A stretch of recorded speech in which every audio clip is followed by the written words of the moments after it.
Hello dear students, मैं हूं Wajid Rashid. The dream school में आपका स्वागत है। आज हम बात करेंगे क्लास 12 के इंग्लिश कोर के फ्लैमिंगो बुक से चैप्टर 2 लॉस्ट स्प्रिंग के बारे में। इसके जो मोस्ट इम्पॉर्टेंट क्वेश्चन हैं वो मैं आपको बताऊंगा। एग्ज़ाम के लिए बहुत ही ज़्यादा इम्पोर्टेंट हैं, तो इसे ध्यान से पढ़ें, ध्यान से सुनें और ध्यान से देखें। इससे आपको फ़ायदा होगा। एग्ज़ाम में डायरेक्टली 5 से 7 क्वेश्चन आने की संभावना है। आइए शुरू करते हैं। फर्स्ट क्वेश्चन है, who is the author of a lost spring. तो इस चैप्टर के लेखक हैं अनीस जंग। अनीस जंग नाम के एक व्यक्ति हैं जो कि राउरकेला उड़ीसा में पैदा हुए और बाद में अमेरिका में रहे। यही एक ऐसे लेखक हैं जिन्होंने लॉस्ट स्प्रिंग को लिखा है। उन्हीं के बुक से ये लिया गया है। नेक्स्ट क्वेश्चन है हमारा, this story is an excerpt from which book of the author. जो ऑथर हैं उनके किस किताब से ये स्टोरी निकाली गई है, एग्जर्ट की गई है, किसका अंश है। तो इसका उत्तर है lost spring stories of stolen childhood. एक किताब लिखी ऑथर ने जिसका नाम था lost spring stories of stolen childhood. उसी किताब से ली गई ये एक्सर्प्ट है, अर्थात ये उसका एक अंश है। तो इसका आंसर होता है आपका ए नंबर। नेक्स्ट क्वेश्चन है हमारा, What does the author analyze in the story? इस कहानी में ऑथर किस चीज़ के बारे में जांच पड़ताल या एनालाइज करते हैं। तो इसका सही जवाब है आपका पुअर चिल्ड्रेन एंड देयर एक्सप्लॉयटेशंस, यानी कि जो गरीब बच्चे हैं उनका बारे में और उनकी जो शोषण होती है। एक्सप्लॉयटेशन का मतलब होता है शोषण, शोषण के बारे में, उसी चीज़ की जांच पड़ताल लेखक इस कहानी में करते हैं। नेक्स्ट क्वेश्चन है हमारा, नेक्स्ट क्वेश्चन है, what is the central theme of the story lost spring. इस कहानी की सेंट्रल थीम की क्या है, इसकी भूमिका क्या है। तो इसके बारे में कहा जाता है, इसका आंसर है ए।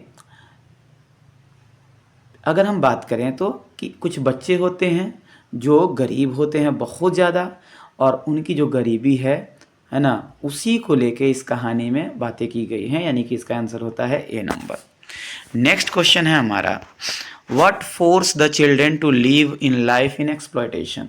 शोषण से भरी जिंदगी जीने के लिए कौन उन्हें दबाव बनाता है, कौन उन पर फोर्स करता है, कौन उन्हें दबाता है। तो इसका जवाब है एक्सट्रीम पॉवर्टी। बहुत ज़्यादा, बहुत ही हद से ज़्यादा पॉवर्टी जो है, गरीबी जो है, इसके लिए जिम्मेवार है।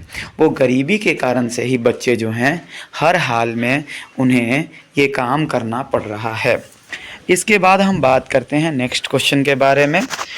हमारा अगला क्वेश्चन है, according to the author what was garbage for the parents.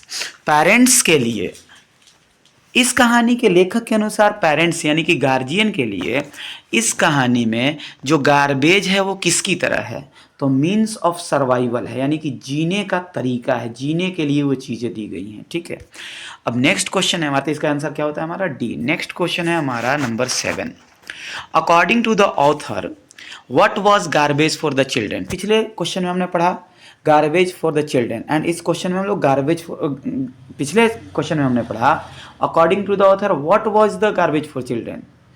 तो वहाँ हमने देखा मीन्स ऑफ सर्वाइवल, लेकिन हम यहाँ इस क्वेश्चन की बात करें 7वां नंबर की, तो इसमें हम देख रहे हैं कि according to the author what was the garbage for the children. ये ध्यान रखिएगा कि यहाँ फॉर द चिल्ड्रन की बात की गई है, यानी कि ये जो फॉर द चिल्ड्रन है इसका ध्यान रखिएगा। तो चिल्ड्रन के लिए वंडर है, आश्चर्य से कम नहीं है।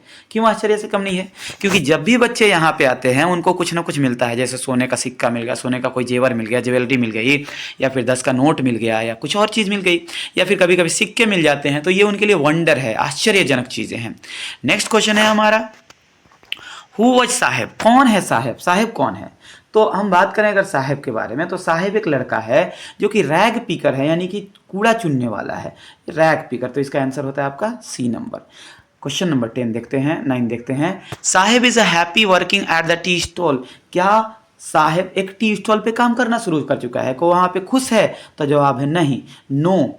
अर्निंग बट नॉट फ्रीडम, वहाँ तो कमा तो लेता है लेकिन आज़ादी नहीं है। वहाँ पे उसे 800 रुपये मिल जाते हैं पर उसे वो आज़ादी नहीं मिलती जो उसे आज़ादी चाहिए थी। नेक्स्ट क्वेश्चन है हमारा, why did Sahebe Alam not go to school. Sahebe Alam, Sahebe Alam का अर्थ होता है पूरे दुनिया का मालिक। लेकिन पूरी दुनिया का मालिक होने के बाद भी वो स्कूल क्यों नहीं जा सका? तो इसलिए नहीं जा सका क्योंकि उसके पास पैसे नहीं थे। यहाँ हम ऑप्शन देखते हैं, तो पहला होता है नॉट इंटरेस्टेड, गलत है। इंटरेस्टेड तो था, हैड नो मनी टू पे फी, उसके पास फीस को पे करने के लिए पैसे ही नहीं थे, इसलिए वो नहीं जा रहा था। नेक्स्ट क्वेश्चन है हमारा 11 number, what is the meaning of साहब आलम? साहब आलम का क्या अर्थ है? तो साहब आलम का अर्थ अभी मैंने बताया था, उसका अर्थ होता है लॉर्ड ऑफ यूनिवर्स, पूरे दुनिया का मालिक। ये इसका आंसर होता है। नेक्स्ट क्वेश्चन है हमारा 12 number, where was Saheb employed? Saheb कहाँ काम करता था, उसकी नौकरी कहाँ थी? कहीं भी नहीं। पहले वो गार्बेज चुनता था, बाद में उसने एक टी स्टॉल पे काम करना शुरू कर दिया था सीमापुरी दिल्ली में, तो वहीं पे वो एम्प्लॉय के रूप में था जहाँ उसे 800 रुपये मिलते थे। नेक्स्ट क्वेश्चन है हमारा, Why is the author calling garbage as a gold in the story? इस कहानी में ऑथर यानी कि लेखक ने गार्बेज यानी कूड़े को सोना कहा है। क्या कहा है? सोना कहा है। तो क्यों सोना कहा? क्योंकि वो जो सोना था वो इनकेसमेंट वैल्यू देता था, पैसा देता था बच्चों को, उनके जीने का मतलब देता था, उसी के चलते वो जी पा रहे थे। यहाँ और भी ऑप्शन दिए, बिकॉज ऑफ जेवल इन इट, तो ये गलत है। Because of a James in it, क्योंकि उसमें नगीने होते थे, ये भी गलत है। क्योंकि गोल्ड होते थे, ये भी गलत है। असल बात ये था कि कुछ भी होते थे, जैसे पैसा होता था, सोना होता था, कुछ भी हो, लेकिन जीने का एक तरीका था, इसीलिए उसे गोल्ड कहा है। नेक्स्ट क्वेश्चन है हमारा, what do the boys appear like the author's in the story? Author के अनुसार बच्चे जो हैं सुबह सुबह कैसे आते थे? तो सुबह सुबह पक्षी के जैसा आ जाते थे, सुबह के पक्षी के जैसा। तो यहाँ पे इसका सही जवाब है मॉर्निंग बर्ड्स। क्या सही जवाब है? मॉर्निंग बर्ड्स के जैसे आ जाते थे, सुबह के पक्षी के जैसे। अगला क्वेश्चन है, name the birth place of the author. Birth place जो ऑथर का है यानी कि लेखक का जो बर्थ प्लेस है उसके बारे में बताइए। तो मैंने कहानी के शुरुआत में ही, इस क्वेश्चन के शुरुआत में ही बता दिया था कि इस कहानी के जो ऑथर हैं वो राउरकेला के रहने वाले हैं, जो कि उड़ीसा में पड़ता है, राउरकेला। आप झारखंड के अगर रांची स्टेशन या हटिया स्टेशन से ट्रेन पकड़ते हैं छत्तीसगढ़ जाने के लिए, तो आपको बॉर्डर पे बीच में पड़ जाएगा, वहाँ पे उड़ीसा में। इसका नाम है राउरकेला। क्या नाम है इसका? Rourkela. What does the little lost spring symbolize? इस चैप्टर का नाम है लॉस्ट स्प्रिंग। इसका क्या मतलब है? ये किस चीज़ को सिम्बोलाइज करता है, किस चीज़ को निरूपित करता है ये? तो इसका सही जवाब है लॉस्ट ब्लूमिंग चाइल्डहुड। बच्चों ने जो अपनी इतनी खूबसूरत ज़िंदगी खो दी, इसी बात को ये कहानी बताता है कि what does the little lost spring symbolise. ठीक है, लिटिल जो ये लॉस्ट स्प्रिंग कहानी है, इसमें बच्चों के ज़िंदगी खोने के बारे में यानी कि बचपना खोने के बारे में बताया गया है। नेक्स्ट क्वेश्चन है हमारा, साहब हेल्ड फ्रॉम विच प्लेस? साहब कहाँ से आया है? तो ये सिंपल सी बात है, इस कहानी में शुरू में ही बता दिया गया था, साहब ने बताया था कि वो ढाका के ग्रीन फील्ड से आया है, क्योंकि वहाँ के सारे खाने पीने के मीन्स खत्म हो गए, तो अब यहाँ चला आया है। तो ये इसका सही जवाब है। नेक्स्ट क्वेश्चन है हमारा, why did Saheb go through garbage dump? Saheb garbage dump के थ्रू क्यों जाता है? तो इसका सही जवाब है to find a silver coin. To find a silver coin, क्या वो चांदी के सिक्के खोजने के लिए जाता है? तो ये भी सही जवाब है। टू अ रुपीज़, रुपीज़ खोजने के लिए जाता है, वो भी सही जवाब है। अ 10 रुपीज़ नोट, 10 रुपए का नोट खोजने जाता है, तो ये भी सही जवाब है। इसके सभी के सभी जवाब सही हैं, इसीलिए इसका जवाब ऑल ऑफ द दीज होगा। ठीक है, next question, why did Saheb leave his house? Leave his house, Saheb ने अपना घर क्यों छोड़ दिया? Because the storm swept away his house and a field. उसका जो घर था उसको बाढ़ और आंधी ने पूरी तरीके से बर्बाद कर दिया, स्वेप्ट कर दिया। स्वेप्ट करने का मतलब है पूरी तरीके से झाड़ू लगा दिया उस पर। ठीक है, इसीलिए वहाँ कुछ बचा नहीं उनके पास, इसीलिए वो कहाँ चले आए जी? दिल्ली चले आए। यहाँ दिल्ली आके वो उसने गार्बेज यानी कि कूड़ा बिनना शुरू कर दिया। What forced Saheb to be rag pickers? कौन सी ऐसी चीज़ है जो साहेब को रैक पिकर्स बनाता है? तो उसके जो एक्यूट गरीबी है, एक्यूट पॉवर्टी है, बहुत ज़्यादा हार्डेस्ट पॉवर्टी है, गरीबी है। पॉवर्टी का मतलब क्या चीज़ है? पॉवर्टी है ना, गरीबी। उसी के चलते वो क्या बना है? रैक पिकर्स बना है। तो इसका आंसर होता है D number. Where is Seemapuri? Seemapuri कहाँ है? ये एक सामान्य सा क्वेश्चन है। ये ईस्ट दिल्ली में पड़ता है। दिल्ली जो है बहुत सारे हिस्सों में बटा हुआ है, उन्हीं में ईस्ट दिल्ली में सीमापुरी नाम का जगह पड़ता है, जहाँ की साहेब रहता है। ठीक है, next question, why did Saheb leave Dhaka, Dhaka क्यों छोड़ दिया?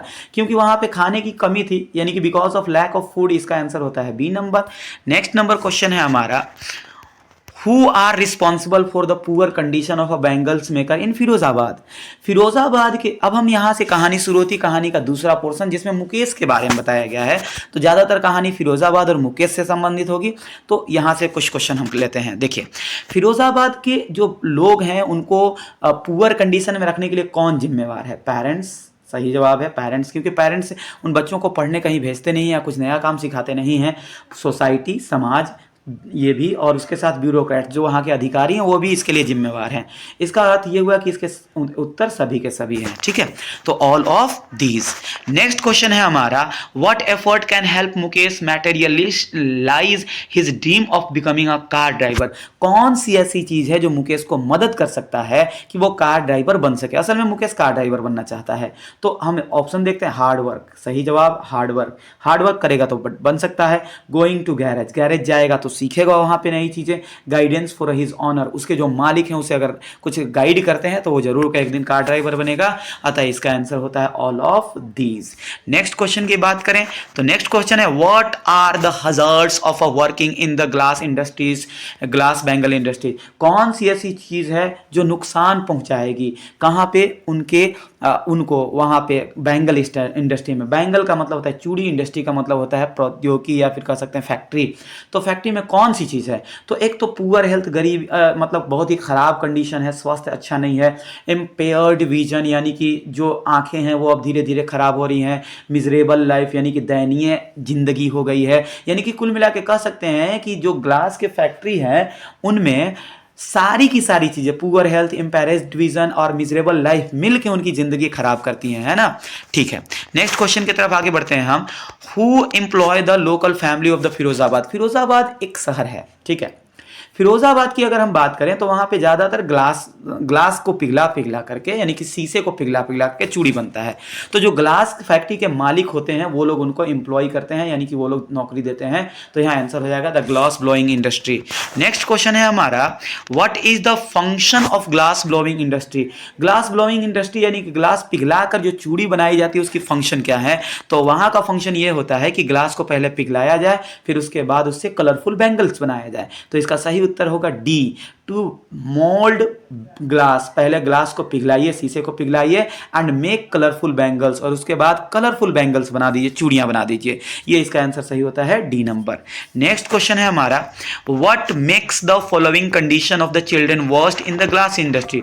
कौन सी ऐसी चीज़ है जो वहाँ के बच्चों की, जो ग्लास इंडस्ट्री के बच्चों की कंडीशन है वर्स्ट बना देती है? वर्स्ट मतलब सबसे बुरा बना देती है। तो इसका सही जवाब है, हम एक एक करके ऑप्शन देखते हैं, इससे हमें पता चलेगा। डार्क डिग्नी cells without light and air, एक ऐसी जगह, एक ऐसा घर, एक ऐसा रूम जो कि छोटा है, डार्क है, मतलब अंदर से कैसा है, गहरा है, और उसके साथ साथ वहाँ लाइट कम है, उसके साथ ही साथ वहाँ पे जो लाइट कम है, उसके साथ साथ वो जो चीज़ें हैं, क्या मतलब चिल्ड्रन के लिए एकदम बुरी कंडीशन है। तो इन चीज़ों को हम क्या कहेंगे कि ख़राब है। डार्क डिग्नी cells without light and air, यानी कि बिना हवा और लाइट के छोटे छोटे कमरे बने हुए हैं जिसमें काम करना है। Dazzling and sparkling of a welding light, जो चमक है, दमक है, जो लाइट चमक रहा है लगातार, वो आंखों पे पड़ रही है, उसके कारण हाई टेम्परेचर के कारण बहुत ज़्यादा गर्मी है। ये सभी चीज़ें जो हैं, इन सभी चीज़ मिलके किसी भी बच्चे की ज़िंदगी, आंखें, चेहरा, उसका शरीर खराब कर सकते हैं, उसके पुअर कंडीशन, हेल्थ का कंडीशन पुअर बना सकती हैं। तो इसका आंसर होगा all of these. Next question है हमारा, What excuse do the rag pickers give for not wearing chappals? जो यहाँ क्वेश्चन है हमारा साहबे आलम वाले चैप्टर से, कि कौन से ऐसे कंडीशन हैं जो एक्सक्यूज देते हैं बच्चे कि हम लोग इसी कारणवश चप्पल नहीं पहने हैं। क्या कारण वो देते हैं, क्या तरीका बताते हैं, किस तरह का बहाना बनाते हैं? तो इसका सही जवाब है, वो कहते हैं कि डिड नॉट गिव, कहते हैं कि माँ नहीं देती। एक चीज़ नॉट इंटरेस्टेड, ये भी कहते हैं कुछ बच्चे कि मुझे पहनने को मन नहीं करता। कुछ बच्चे ये भी कहते हैं कि हमारा तो ये ट्रेडिशन ही है कि हम पहनते ही नहीं है ना, यहाँ पे ट्रेडिशन है कि हम कभी पहनते ही नहीं हैं। यानी कि कुल मिला कह सकते हैं कि इसका सभी का सभी आंसर है all of these. Next question है हमारा, हु इज मुकेश, मुकेश कौन है? तो ये एक बैंगल मेकर है, इसका अर्थ आंसर होता है हमारा question number C. Next question की बात करते हैं, what are the reason for the migration of a people from village to city in the lesson. इस क्लास में ये बताया गया है कि लोग जो हैं वो एक जगह से दूसरी जगह माइग्रेट करते हैं, पलायन करते हैं। जब कोई आदमी कमाने के लिए एक जगह से दूसरे जगह यानी कि एक गांव से दूसरे शहर जाता है तो उसे माइग्रेशन कहते हैं। तो क्या कारण है माइग्रेशन का यानी कि पलायन का? तो इसका कारण है sweeping of a house and a field by the storm. जो ढाका के लोग थे जहां पे साहेब रहता था, उनके घरों को हवा ने क्या कर दिया, पूरी तरीके से झाड़ू लगा दिया। स्वेप्ट का मतलब है झाड़ू लगाना हो जाएगा, मतलब साफ कर दिया है। इसीलिए उन लोगों ने पलायन कर लिया दिल्ली के लिए, वो दिल्ली चले आए। तो इसका आंसर होता है हमारा नंबर ए। फिर हम अगला क्वेश्चन देखते हैं। अगला क्वेश्चन के बारे में बात करते हैं, what compels the workers in a bangle industry of Firozabad to poverty. कौन से ऐसे कारण हैं जो वहां के लोगों को गरीबी में रहने को मजबूर करते हैं? पॉवर्टी का मतलब गरीबी है और कंपेल का मतलब होता है मजबूर करना। तो इसका आंसर हो जाएगा, एक एक करके हम ऑप्शन देखेंगे क्योंकि सारे ऑप्शन ही इसके आंसर है। कास्ट एंड एंसेस्ट्रल प्रोफेशंस, वो एक ऐसी जाति से आते हैं जो चूड़ी बनाने का काम करते हैं और उनका जो एंसेस्टर, जो पूर्वजों ने काम किया उसके कारण से। कर्मा थ्योरी एंड सोसाइटी, वो समझते हैं कि हमारा कर्म ही ऐसा लिखा है कि यही होने वाला है हमारी जिंदगी में, और सोसाइटी समाज भी यही सोचती है। और तीसरा चीज है ब्यूरोक्रेट्स एंड पॉलिटिशियंस, उनका मानना है कि जो ब्यूरोक्रेट्स हैं, ब्यूरोक्रेट्स का अर्थ होता है अधिकारी, और पॉलिटिशियन यानी कि राजनीतिज्ञ हैं, सब ने उन्हें जबरदस्ती धकेला है क्योंकि सब उससे कमाते हैं। तो इसका आंसर होता है ऑल ऑफ दीज। ठीक है, नेक्स्ट क्वेश्चन की बात करें हम लोग, और the city of Firozabad is a famous for what. जो फिरोजाबाद की सिटी है वो किस चीज के लिए फेमस है? तो बैंगल मेकिंग के लिए फेमस है, इसमें कोई दिक्कत नहीं है। इसका ऑप्शन होगा आपका answer D. Firozabad is the centre of which industry, glass blooming industry के लिए, यानी कि वहां पे चूड़ी बनती है और ग्लास को पिघलाया जाता है। तो फिरोजाबाद सेंटर है ग्लास इंडस्ट्री का। ठीक है, वहीं पे मुकेश पाया गया था। तो इसका आंसर हो जाएगा आपका डी। नेक्स्ट क्वेश्चन है हमारा, How is Mukesh attitude different from the his family? उसका जो एटीट्यूड है, मनोभाव है, मनोस्थिति है मुकेश की, जो फिरोजाबाद में रहता है, जो चूड़ियाँ बनाता है, उसका अपने परिवार से अलग कैसे है? तो वो एक अच्छा डेयरिंग लड़का है, हिम्मती लड़का है। तो इसका आंसर हो जाएगा A number, being daring, form and clear, उसका सोच अच्छा है कि वो एक ड्राइवर बनेगा आगे चल के। तो इस तरह से इसका आंसर हो जाता है ए नंबर। नेक्स्ट क्वेश्चन की बात करें हम, तो what is the means of a survival इन सीमापुरी। ये जो क्वेश्चन है साहेब से रिलेटेड है। ठीक है, तो वो जो कि सीमापुरी में रहता है, वहां पे जीवन जीने के लिए मीन ऑफ सर्वाइवल कौन सा चीज है? मीन ऑफ सर्वाइवल मतलब जीवन जीने का तरीका क्या है, कौन सी ऐसी चीज है जो जिससे वो जिंदा रहते हैं? तो उसका जवाब है रैग पिकिंग। रैग पिकिंग का अर्थ होता है चूड़ियाँ, रैग पिकिंग का अर्थ होता है कूड़े बिनना। ठीक है, तो इसका आंसर हो जाएगा डी। नेक्स्ट नंबर क्वेश्चन है हमारा, what is the metaphorical symbols of a Seemapuri. ऐसी कौन सी मेटाफोरिकल सिंबल्स है सीमापुरी की, ठीक है, जो इस लेशन में बताया गया है? तो कहा जाता है कि सीमापुरी एक छोटा सा जहन्नम के जैसा है, मतलब एक छोटा सा नर्क के जैसा है, जहाँ जिसका ये अर्थ हुआ कि अ लिटिल हेल है, एक छोटा सा जहन्नम है, छोटी सी, क्योंकि वहां पे सारे गरीब लोग हैं, इधर कूड़ा पड़ा है, उधर कूड़ा, उधर जानवर और आदमी एक साथ रह रहे हैं, बूढ़े बड़े सब गरीब, अमीर नहीं गरीब, यहाँ सारे के सारे गरीब जितने भी रैग पीकर से सब वहीं रहते हैं। इसीलिए उसको एक छोटा सा हेल कहा गया है, क्योंकि वहाँ गरीबी के अलावा वो कुछ दिखता ही नहीं है, बीमार के अलावा वो कुछ दिखता ही नहीं है। नेक्स्ट क्वेश्चन है हमारा, what is Mukesh dream. Mukesh का ड्रीम क्या है? तो उसका ड्रीम है, मुकेश का ड्रीम है एक मोटर मैकेनिक बनना। सिंपल सा है, वो डॉक्टर नहीं बनना चाहता है, वो मर्चेंट नहीं यानी कि व्यापारी नहीं बनना चाहता है, वो एक रोग का मतलब होता है दुष्ट, वो दुष्ट नहीं बनना चाहता। रोग का मतलब होता है दुष्ट नहीं बनना चाहता है, वो तो एक बस मोटर मैकेनिक बनना चाहता है, मोटर बनाना, कार बनाना सीखना चाहता है ताकि वो कार बनाना सीख जाए।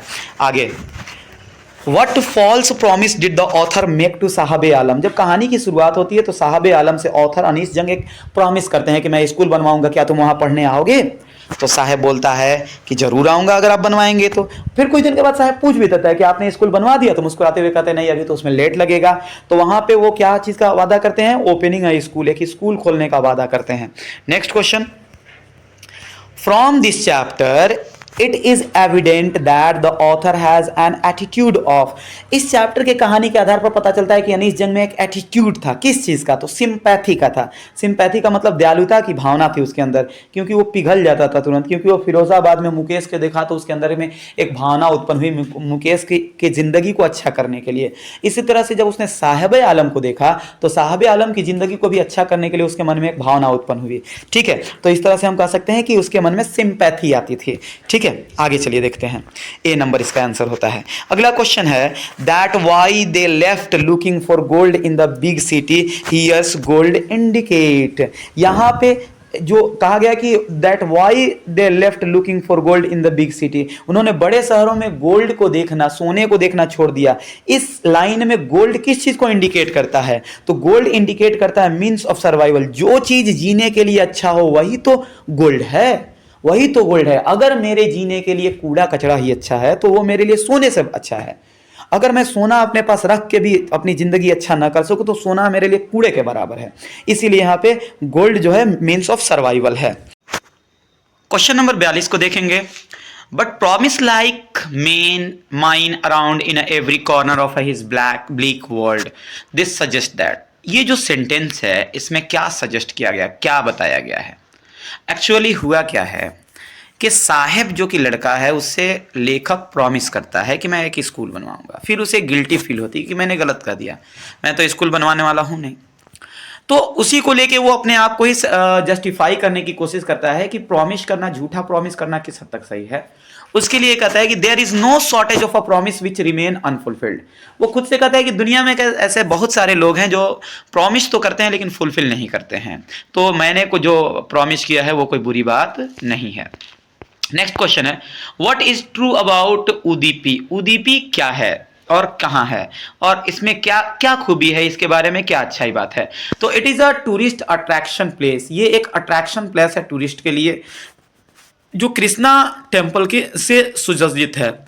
यहाँ पे कृष्णा टेम्पल पाया जाता है। नेक्स्ट क्वेश्चन है हमारा Firozabad is the centre of which industry. Firozabad किस इंडस्ट्री का सेंटर है, तो glass bowling industry and Bengal industry है, BANGLE बेंगल इंडस्ट्री है। ठीक है, चलिए नेक्स्ट क्वेश्चन है हमारा What is the metaphorical symbol of a Seemapuri in the लेशन। इस लेशन में कौन सा मेटाफोरिक सिंबल लिया गया है। ठीक है, तो उसका सही जवाब है यहाँ पे हमारा अ लिटिल हेल। सीमापुरी को एक लिटिल हेल कहा गया है क्योंकि वहां की स्थिति बहुत ही खराब है। नेक्स्ट क्वेश्चन है हमारा why had the bangles maker accepted their fate. आखिर बैंगल मेकर यानी कि चूड़ी बनाने वाले लोगों ने अपने किस्मत को क्यों स्वीकार कर लिया, उन लोगों ने क्यों नहीं सोचा कि अपनी किस्मत को बदला जा सकता है। तो इसका सही जवाब हम लोग ढूंढेंगे क्योंकि इसके सभी के सभी सही जवाब है। They felt that it was due to their karma। वो ये सोचते थे कि ये जो चीजें हो रही हैं उनके साथ बुरी बुरी, वो सिर्फ और सिर्फ उनके कर्मा की वजह से, कर्म की वजह से हो रहा है।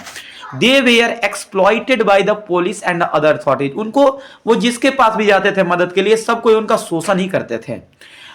They had no money to do any other business। उनके पास पैसा भी नहीं था कि कोई और बिजनेस वो कर सके। नेक्स्ट क्वेश्चन है हमारा, तो इसका आंसर हो जाएगा डी ऑल। ठीक है, नेक्स्ट क्वेश्चन है हमारा which of the following is not associated with a bangle making. इसमें से कौन सी ऐसी चीज है जो बैंगल मेकिंग से जुड़ी हुई नहीं है। एसोसिएटेड मतलब जुड़ा हुआ होना। सबसे पहला है फर्नेस।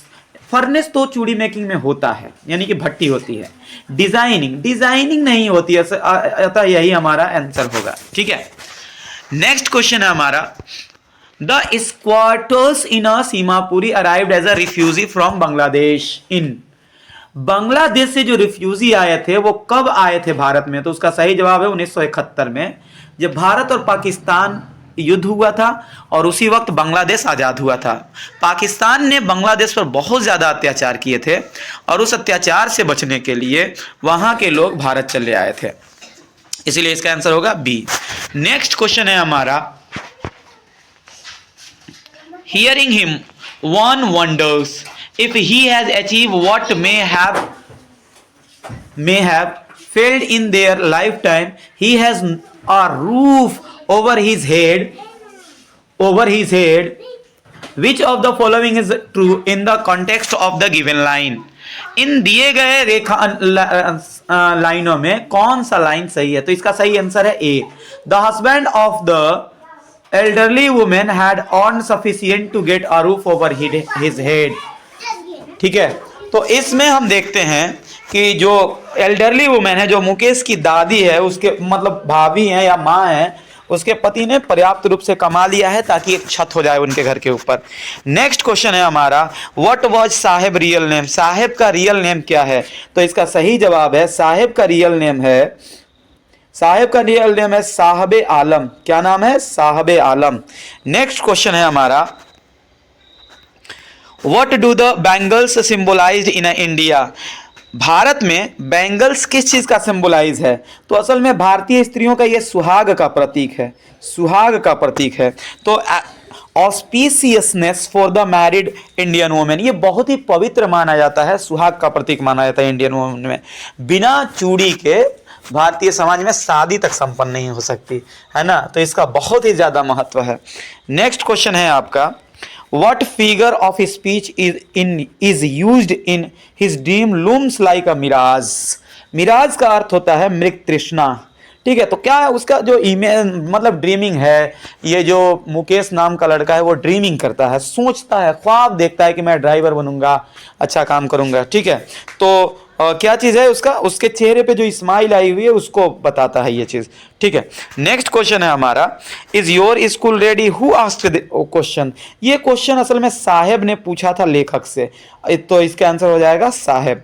नेक्स्ट क्वेश्चन है हमारा, what is Saheb watching from the fenced gate of a club? असल में साहब जिस इलाका में रहता था वहां एक टेनिस कोर्ट था, वहीं पे टेनिस खेल रहे लोगों को वो देखता था, तो इसीलिए इसका आंसर हो जाएगा two young man playing tennis.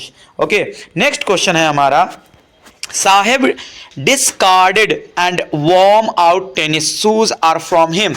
असल में कहीं से उसने टेनिस के जूते जुगाड़ कर लिए थे, इंतजाम कर लिए थे और उन्हीं को वो पहन के आया था। लेकिन दिक्कत ये थी कि उसके जो जूते थे अनपेयर्ड थे, अलग अलग थे, लेकिन एक चीज ये भी थी कि उसका जो ड्रीम था वो पूरा हो रहा था। ये हुए हमारे ऑल क्वेश्चन इस चैप्टर से। ठीक है, इस वीडियो में आपको जो भी पसंद आया हो या जो ना पसंद आया हो या ना दिक्कत हो रही हो कुछ समझने में, तो आप मुझे कमेंट कर सकते हैं। अगर आपको ये अच्छा लगा हो तो इसे लाइक कर सकते हैं, शेयर कर सकते हैं और साथ ही साथ सब्सक्राइब करना ना भूलिए। मैं आपके लिए बहुत ज़्यादा मेहनत करता हूँ, पीडीएफ बनाने में मुझे 2 से 3 घंटे तक लग जाते हैं। सो प्लीज़ मेरे मेहनत को थोड़ा अप्रिसिएट कीजिए, थोड़ा इसे लाइक और शेयर कीजिए और साथ ही साथ सब्सक्राइब कीजिए। धन्यवाद।